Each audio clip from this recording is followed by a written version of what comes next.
बिस्मिल्लाहिर्रहमानिर्रहीम। अस्सलामु अलैकुम वरहमतुल्लाहि वबरकातुहू। जी तो स्टूडेंट्स, हमारा ये लेक्चर नंबर है 40 और इस लेक्चर में हम डिस्कस करने जा रहे हैं चैप्टर नंबर 10, जो कि आपके पास एसिड, बेसिस एंड साल्ट था, उसके शॉर्ट क्वेश्चंस को। और इस लेक्चर में हम डिस्कस करेंगे शॉर्ट क्वेश्चन नंबर 1 to 10। तो चलिए बुक की जानिब बढ़ते हैं। ले जी, तो हम अपनी जो है वो PDF शॉर्ट क्वेश्चंस और आंसर्स की जानिब बढ़ चुके हैं। और सबसे पहला क्वेश्चन जो है हमारा वो ये है कि name the common household substance having pH value greater than 7। तो भी आपने जो है वो सॉरी, पहले यहाँ तक क्वेश्चन है, यहाँ तक ठीक है। कहते हैं जी name the common household substance having, फिर उसका ए पार्ट है कि pH वैल्यू ग्रेटर देन 7, कि ग्रेटर देन 7 जिसकी pH वैल्यू है वो बताएं। फिर है जनाबे वाला कि जिसकी वैल्यू जो है वो pH से 7 है वो बताएं, और 7 से लेस वाला बताएं। ठीक है, तो भाई pH वैल्यू जो है 7 से ज़्यादा किसकी होती है? द pH ऑफ मिंट, जो आपका पुदीना होता है जो घरों में इस्तेमाल होता है, मोर देन 7 से ज़्यादा होती है उसकी pH, and it's usually used in Holmes. ठीक है जी। उसके बाद है जी बी पार्ट कि pH वैल्यू लेस देन 7 में क्या क्या आ जाते हैं आपके पास? पोटैटोज़ आ जाता है। ठीक है, have the pH value less than 7, it's pH ranges 4.5 to 6, इसकी 4.5 से 6 के दरमियान होती है। इसके अलावा भी अगर हम देखें तो लेमन की हमारे पास pH जो है वो 2 होती है, तो वो भी 7 से कम है और वो एसिडिक होता है, हम पिछले लेक्चर्स के अंदर डिस्कस कर चुके हैं। तो इसके बाद है जी सी पार्ट, कहता है कि जी वैल्यू pH के बराबर हो। तो भाई pH की बराबर अपना 7 के इक्वल जो है वो किसकी pH होती है? पानी की। तो लिहाजा pH of water is equal to 7। It has maximum rate of consumption in homes, कहता है बहुत ज़्यादा इस्तेमाल होता है। तो वैसे भी हमने पढ़ा था जब हमने pH वैल्यू डिस्कस की थी, तो हमने कहा था भाई 7 जो है वो न्यूट्रल होता है और वाटर जो है हमारे पास उसकी pH 7 होती है और वो न्यूट्रल होता है।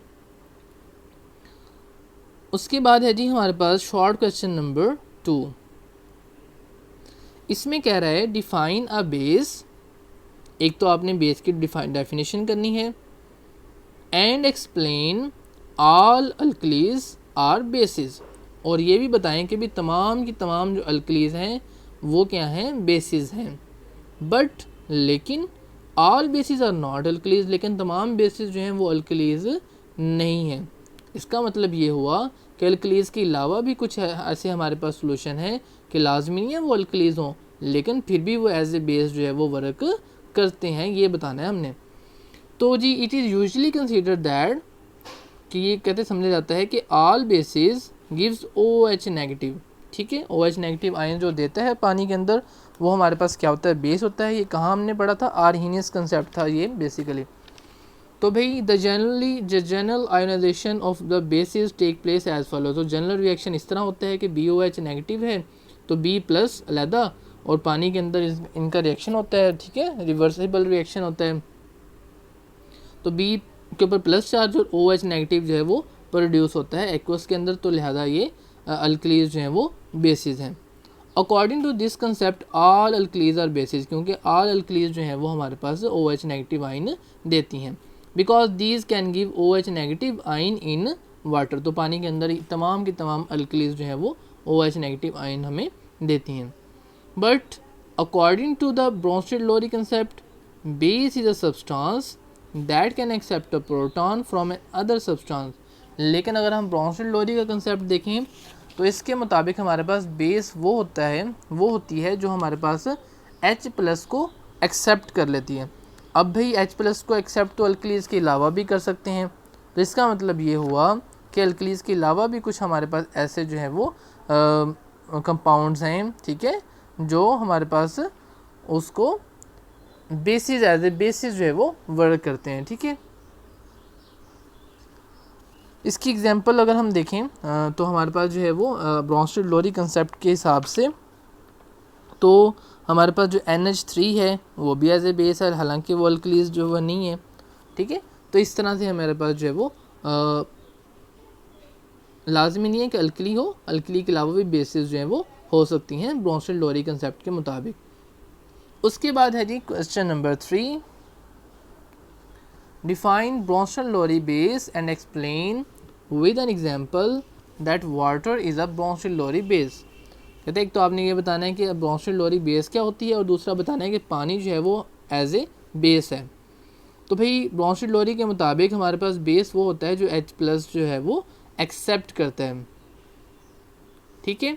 According to the Bronsted Lowry base is a substance that can accept a proton H+ from another substance. तो जिससे एक्सेप्ट करेगा वो एसिड होगा, यानी कि जो H+ देगा वो एसिड और जो H+ को एक्सेप्ट करेगा प्रोटॉन को वो बेस, ठीक है।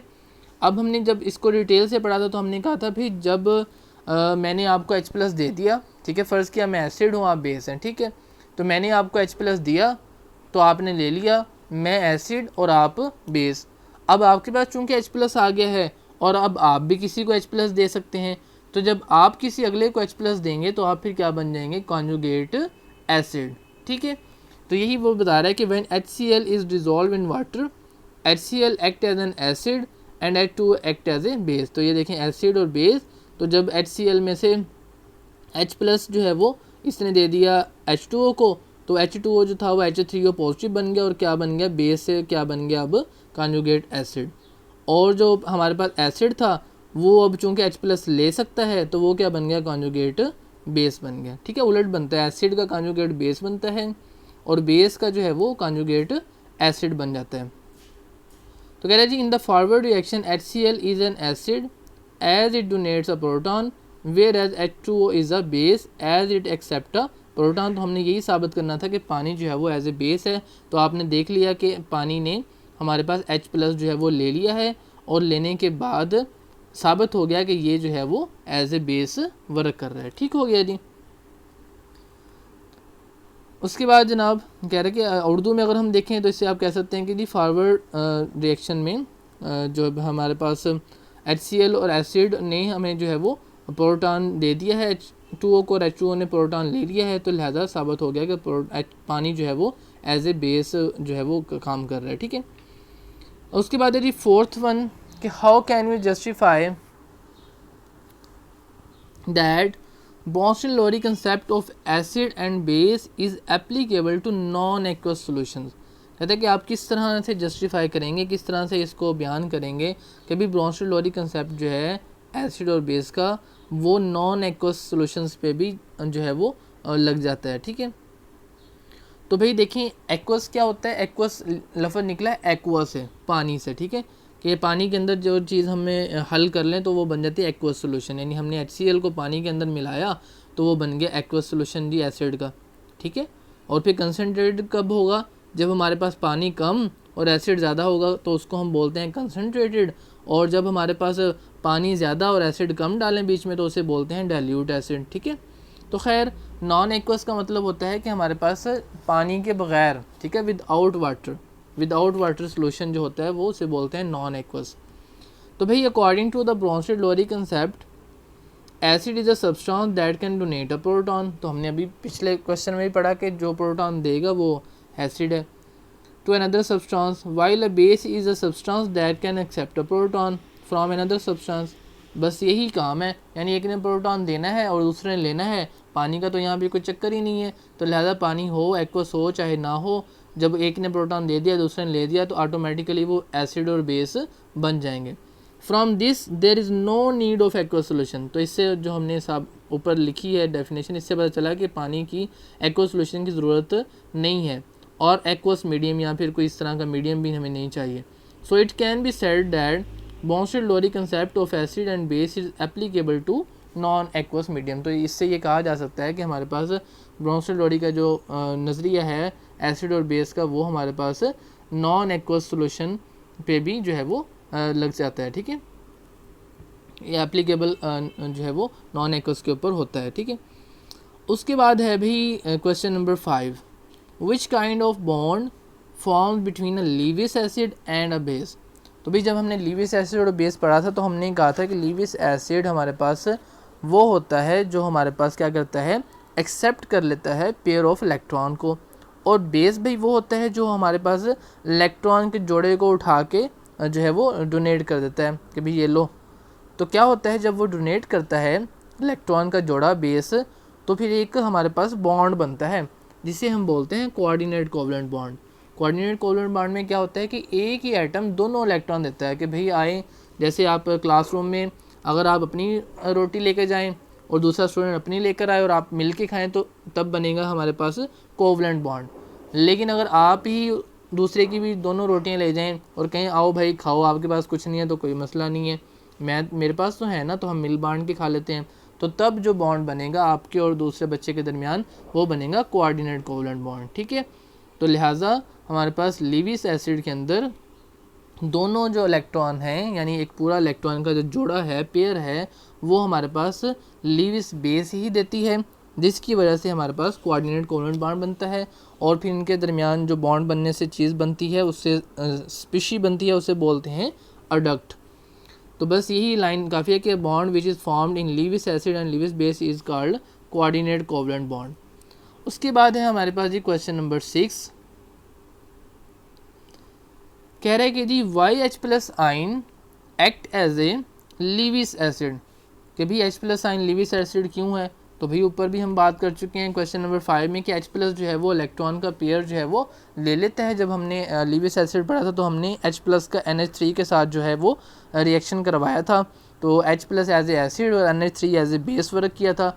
तो लिहाजा हम लिखेंगे कि the according to Lewis acid is a substance which can accept a pair of electron. ठीक है, H plus can accept a pair of electron, तो चूंकि H प्लस हमारे पास पेयर ऑफ इलेक्ट्रॉन को एक्सेप्ट कर सकता है, therefore it is a acid. ठीक है, तो यहाँ पे एसिड आना था लफ्ज़। उसके बाद है हमारे पास जी 7, कह रहे कि name 2 acids used in the manufacture of fertiliser. तो फर्टिलाइज़र के अंदर भी कौन कौन से एसिड जो हैं वो यूज़ होते हैं, उनके 2 के नेम बता दें, बस ज़्यादा ना बताएं आप। तो भाई 2 जो है उनमें से एक सल्फ्यूरिक एसिड है बहुत ज़्यादा, ठीक है, ये किंग है, एंड नाइट्रिक एसिड और HNO3 are used in the preparation of fertiliser. Fertiliser में इन 2 एसिड्स का ज़्यादा इस्तेमाल है। उसके बाद है हमारे पास जी question number 8, define pH, what is the pH of pure water. पता pH के डेफिनेशन करें तो pH की डेफिनेशन वैसे भी आपने की हुई है, जब हमने pH का टॉपिक पढ़ा था वहाँ से भी कर सकते हैं, यहाँ भी वही लिखी हुई है कि pH is the negative logarithm of molar concentration of hydrogen आइन, यानी कि H प्लस आइन की आपने नेगेटिव लॉग ले लेना है और पहले H प्लस का क्या लेना है, मोलर कंसनट्रेशन लिखनी है, जिसको आप स्क्वायर ब्रैकेट में लिखते हैं, और फिर उसका नेगेटिव लॉग ले लेना है, तो वो बन जाएगी आपके पास pH। और P का वैसे अगर अकेला मतलब क्या होता है, negative log. The pH of pure water is 7, तो प्योर वाटर की pH हमारे पास 7 होती है। उसके बाद है भाई question number 9, how many times a solution of pH 1 will be stronger than that of solution having pH 2। तो भाई pH 1 का मतलब होता है, फ़र्ज़ करें 10 की पावर 1, ठीक है, pH 2 का मतलब होता है 10 की पावर 2, ठीक है, 10 की पावर 2 का मतलब है 10 मल्टीप्लाई बाय 10। तो अब किससे मल्टीप्लाई कर दिया हमने इसको, 10 से। अगर हम 10 की पावर करेंगे भाई 3, तो फिर एक और 10 से मल्टीप्लाई करना पड़ेगा। तो इट मीन्स कि हमारे पास क्या होता है, जब वैल्यू 1 बढ़ती है तो वो 10 गुना बढ़ती है। ठीक है, a solution of pH 1 has 10 times higher concentration of H plus than that of solution of pH 2। ठीक है जी, तो हमारे पास इस तरह 10 गुना जो है वो बढ़ जाती है pH। ठीक है, तो इससे मैंने थोड़ी सी एग्जांपल दी थी कि किस तरह वो मल्टीप्लाई जो है वो हो सकता है आपके पास। तो आपने देखा कि 10 का मल्टीप्लाई का फ़र्क आ रहा था, तो जितना हमारे पास pH वो नंबर बढ़ते जाएंगे तो उसकी pH जो है वो हमारे पास 10 टाइम्स हायर होगी कंसनट्रेशन H प्लस की, क्योंकि आपने देखा ना कि हमारे पास pH की वैल्यू जितनी कम हो उतनी कंसनट्रेशन H प्लस की ज़्यादा होती है और उतना हमारे पास स्ट्रॉन्ग एसिड होता है ना। तो इसलिए जिसकी हमारे पास pH 1 होगी, इसका मतलब है कि हमारे पास वो 10 गुना ज़्यादा स्ट्रॉन्ग एसिड है as compare to the pH 2। ठीक है, तो इसलिए 10 की पावर मतलब 10 और 10 की पावर 2 का मतलब है आपके पास 100। ठीक है, तो 10 गुना का फ़र्क है। pH 1 जो है वो स्ट्रॉन्गर होती है, pH 2 जो है वो कम स्ट्रॉन्ग होती है। ठीक है, उसके बाद है जी define the following, normal salt and basic salt. तो नॉर्मल और बेसिक की वैसे भी हम साल्ट्स में पढ़ चुके हैं, यहाँ पे थोड़े से अगेन डिस्कस कर लेते हैं कि ये salt form the total replacement of ionizable H plus ions of an acid by a positive metal ion or NH4 positive ion is called the normal or neutral salt. ठीक है जी, these salts are neutral to litmus, कोई फ़र्क नहीं पड़ता litmus पे. HCl plus KOH make KCl plus H2O. और basic salts में क्या होता है जी, ये basic salts are found by the incomplete neutralisation of a polyhydroxy base by an acid. तो AlOH thrice plus HCl make AlOH twice Cl plus H2O. इसको हम जो है वो डिटेल से एनिमेशन के ज़रिए भी आपको जब लेक्चर हमने किया था तब जो है इनको हम डिस्कस कर चुके हैं. तो ये था जी आज का हमारा टॉपिक. इसमें हमने 10 शॉर्ट क्वेश्चन डिस्कस किए हैं, 10 इंशाल्लाह अगले में करेंगे. तो अब तक के लिए इतना ही जी. आपने इनको अच्छे से प्रिपेयर करना है, इनको राइट करना है. तो मिलते हैं नेक्स्ट लेक्चर में. तब तक के लिए अल्लाह हाफिज़, अल्लाह की निगहबान. अस्सलाम वालेकुम व रहमतुल्लाहि व बरकातहू.